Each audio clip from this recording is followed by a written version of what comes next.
10 guaranteed steps that will make you a topper. These are not interpretations, these are going to be facts. If you listen carefully, you might get into the best colleges, score the highest marks, maintain those scores, and even clear any freaking competition. Topping in any exam isn't actually hard. The truth is, you would like to top. You've entertained the idea, but you don't seriously want to. And that's why you haven't. Let's hear the 10 reasons why. 1. Study doesn't just happen. I'm sorry, most students live in the illusion that they will just start studying a few weeks before the exams and score the desired marks. When the time comes and you sit to study, you hate it. Can't find any interest in it. Crib about not finding any focus. Start thinking about girls and then hate yourself for thinking about girls. Hate your friends who are studying. Talk to the ones who always score well and then worry because they're way ahead of you. Invite stress because the course or syllabus is too large to cover. You know why all of this shit happens? Because studying doesn't just happen. It's a habit. Habits are built over time. Instead of building the habit of studying, you've been daily building other habits. And suddenly, when you change your routine and demand from your brain to focus on studies, it gets confused. You wonder, why am I thinking about girls when I want to study? Because you've been thinking about girls daily. That's a habit you built over a long period of time which won't disappear on demand. That's not how the brain works. It simply does as trained. Those who say they study for one night and score well are bullshitting you. There are no tricks, schemes, or mind games, but the simple truth of life. Everything comes from hard work. A fact you're going to learn years later. 2. Inclination. Let's be honest here. Nobody's born with a natural inclination to study.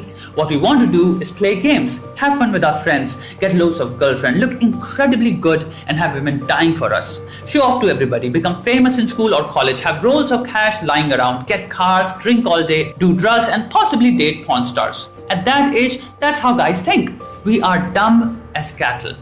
Yes, I agree there is a 1% student population obsessed with studies, but I am talking in general. My point here is, you do what your inclinations are. If you're interested in porn stars, you will have hard disks filled with porn. If you're interested in fun, you'll drink, do drugs with your buddies. And if you're interested in girls, you'll be sending random friend requests, chatting with strangers, checking out their pictures, spending night and day on such adventures. If you want to top, then that will have to become your inclination, which leads us to point 3. We have our interests stupidly distributed. Why does this world quantitatively have such a large amount of average students? Are they all dumb? No.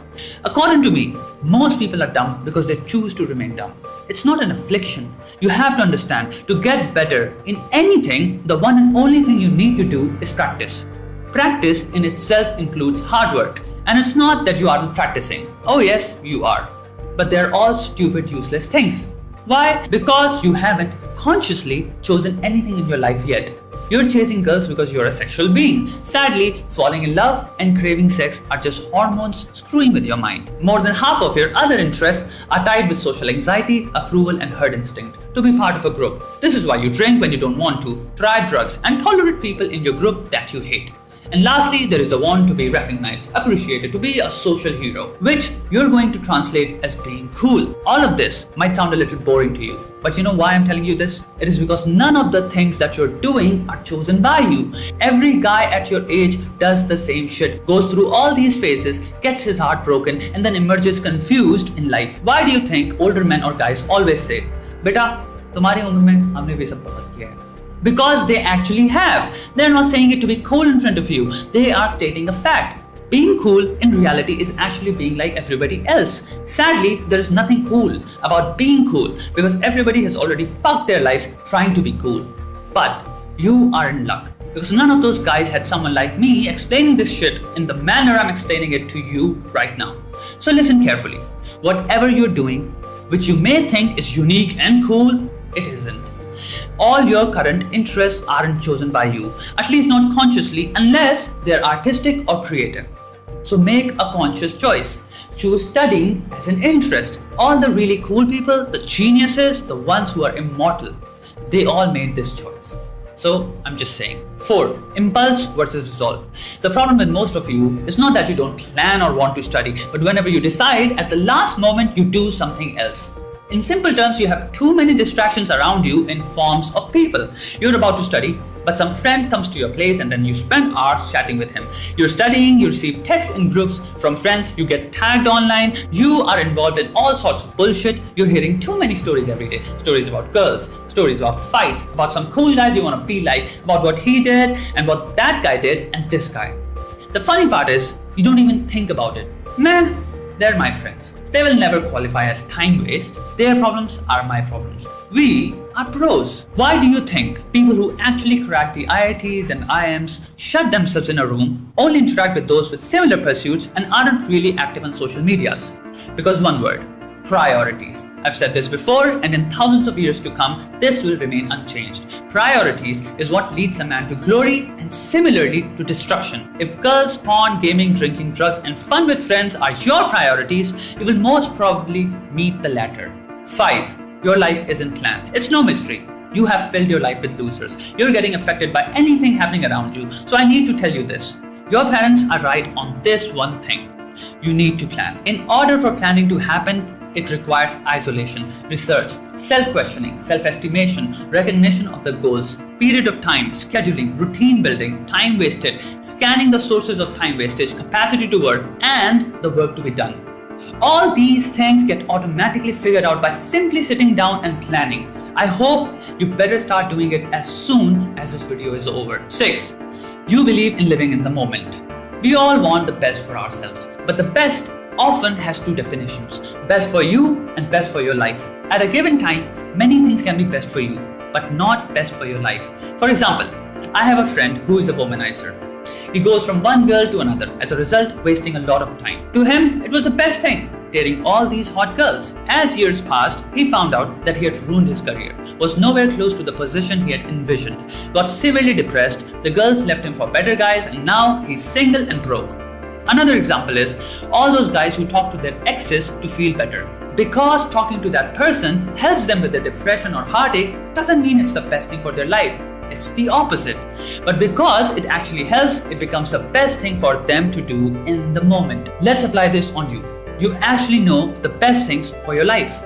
You already have colleges planned in your mind, the percentage in high school, 12, college, your GPA in college, companies you want to get into. At any stage, you know what the best thing for your life is, but you constantly sabotage it, destroy it for things that are best for you in the moment. How do I know that? Well, that brings me to point 7. Tell me, what did you learn when you could not get into the colleges you had chosen or couldn't score well in an exam? Nothing. You compromised and started doing the same thing again, made big goals and engaged in things that made you happy in the moment. Drugs, girls, friends, gaming, movies, TV shows, and I'm tired of repeating this list. Start learning from your mistakes instead of lowering your standards.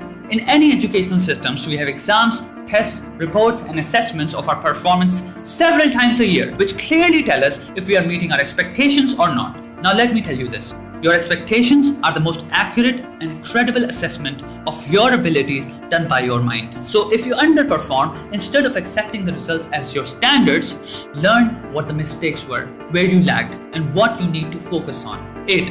You accepted that you are a mediocre student the moment you were put into the category of average students by your teacher or some authority. You didn't have a problem with that term, average. It did not ignite a fire in your chest. The problem is that most of you have accepted that you are an average student, and on a usual basis, that's how you refer to yourself. Explain this to me. How can you be a topper if you've already accepted you are mediocre?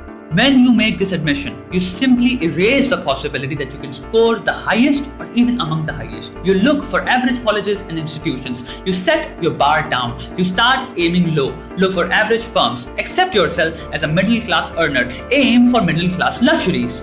Now understand this. With a single categorization done by a fucking stranger that you accepted as gospel truth about your reality, you changed your entire life. Just because some teacher, your parents, or some fucking stranger thought you were average, you accepted that label? Reject them. Fuck them. They don't get to decide who you are, you do. Put yourself on the top because that's where you belong. When you approach the world with this mindset, you take on the challenges and not compromise or lower your standards like a loser. 9. You fool yourself, thinking you are a creative genius or street smart because there are just too many articles calling idiots who waste time in doing pranks, fun, drinking, giving shit to their teachers and professors smart in different ways. I'm sorry, here's the truth, because clearly nobody wants to tell you this. If you continue on this path, you're going to fail in life. hard.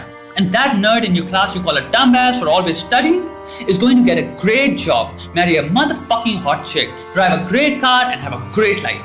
I'm sorry, but these are the facts of life, not my interpretations. Your parents are not going to frame it like this, so I am. Get your shit together as soon as you can. 10. You are not motivated.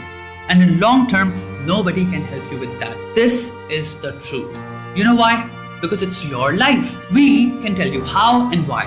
But at the end of the day, the decision is yours. Nobody's going to do shit on your behalf. The only people who truly care about you are your parents. Nobody else gives a shit about you. After this video ends, I will be gone working on my next video. Now, what you can do is get all riled up, study for 5-6 hours at a stretch, and go back to your bullshit routine tomorrow.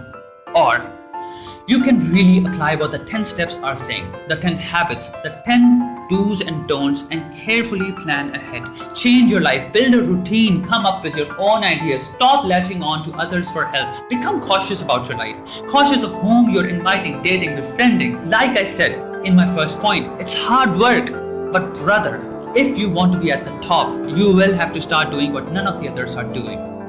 Ending this point, how do you get motivated daily? If you seek motivation, then look at the things that you want to change. That alone should burn a fire in your heart. Why the fuck am I living in this shitty house? I deserve better. I hate the clothes that I'm wearing or the amount of clothes I own. I hate that I can't afford a better, faster internet connection. I hate that I'm not able to eat whatever I want any day I wish. We are all living in limitations. Those limitations should motivate the fuck out of you. You only watch motivational videos as an addiction. Not because you want to change stuff. You don't want to change shit. You're comfortable. You need motivation to change your life? How about you just step outside your house, look at the world, and question your insignificance in it? Are you satisfied with your current state, the house you live in, your bank account, your car, or whatever you drive, the cash in your pocket, your computer, cell phone, everything? Are you satisfied, or do you want more or better? In these things, you will find your daily motivation. Now, you might complain, but you didn't give us any tricks on how to study. You already know how to study. There is no magic involved. Plus, you've already watched several videos on those studying tips and motivation. Tell me, how did it turn out? Follow this video. How to study management already come under planning. You are a master planner. You just never took care of the shit that destroys your plans. And this video is about that. It's not enough to have a vision. You have to take harsher steps to protect it. I'm sorry if I've offended you with the language. I had no such intentions. But I had every single intention to shake you to the core. Have a great day, and more importantly, have a great, rich life.